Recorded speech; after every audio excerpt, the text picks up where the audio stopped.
Hey guys, and welcome to the video. Today, I'm going to be talking about some of the weird stuff that happened to me in school. But before today's video, I have a special announcement. Do you want to see me and a bunch of my friends mess around, play video games, and have fun? If you do, make sure to check out the Helium YouTube channel. I'll leave the link to the Helium channel as well as my channel in the description below. School is a big part of childhood. It's a place where you can learn, grow up, and make friends that last a lifetime. With that being said, so one time a kid peed in an air freshener. Our teacher had this air freshener in her classroom. You know the kind where it stores scented liquid and dispenses it to make the classroom smell nice? Well, we came back from a weekend to find our classroom smelling really strongly of pee. Yes, this is going exactly where you think it is. Keep in mind that this was elementary school, so we stayed in the same classroom all day. By the time we found out where this pee smell was coming from, it was time for recess. Some guy, probably the same one who peed in the air freshener in the first place, decided to make the whole thing worse by sneaking the air freshener out to recess. So we were all playing on the playground, just having fun, when suddenly this kid pulls out the air freshener and starts chasing people around with it and squirting it in their faces. So, yeah, 1 out of 10 would not recommend getting chased around with an air freshener full of someone's pee. So you would think that the school with kids peeing everywhere would have to have teachers that were able to control those kids. And most of the teachers were good, but this next story is a perfect example of the principal not knowing how to handle kids. So, me and my friends would always play Foursquare at recess. It didn't start out very popular, but more and more people started joining our games, which was fine, but it just meant that the line went from 1 person to 10. Even worse, people didn't want to get out and wait in line again, so they started getting really salty whenever they lost. There was this one kid who we'll call Bob, who was really salty about literally everything. No, that was out! Are you blind? The ball did not touch my square! Dude, it literally hit the middle of your square. Eventually, we got tired of Bob holding up the game and told the recess aide about him.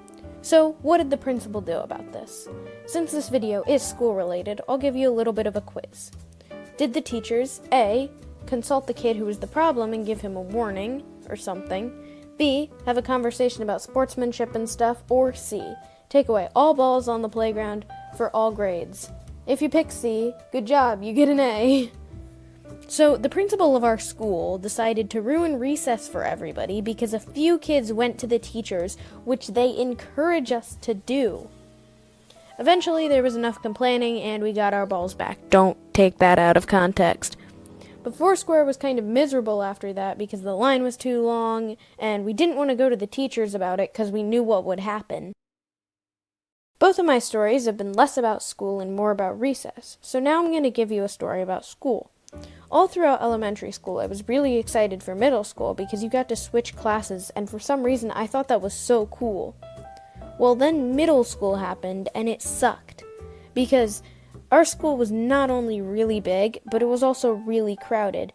We only had 4 minutes to get from one class to another, and I had to keep track of which in-between class times I could do something like go to the bathroom, and which times I had to sprint from one class to another.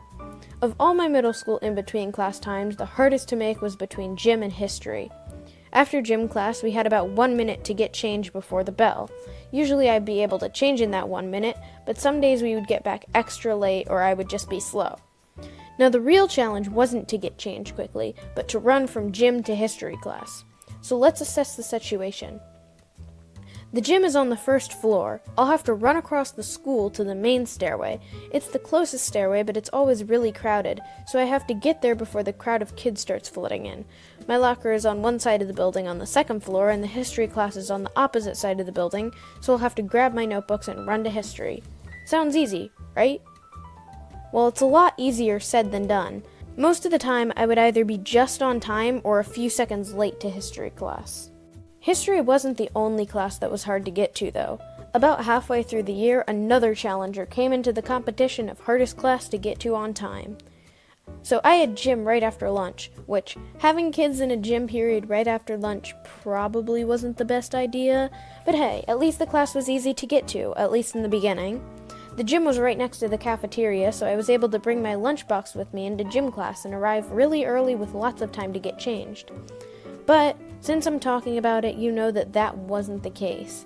About halfway through the year, one of the gym teachers had the genius idea to not let kids bring their lunchboxes into the gym locker room.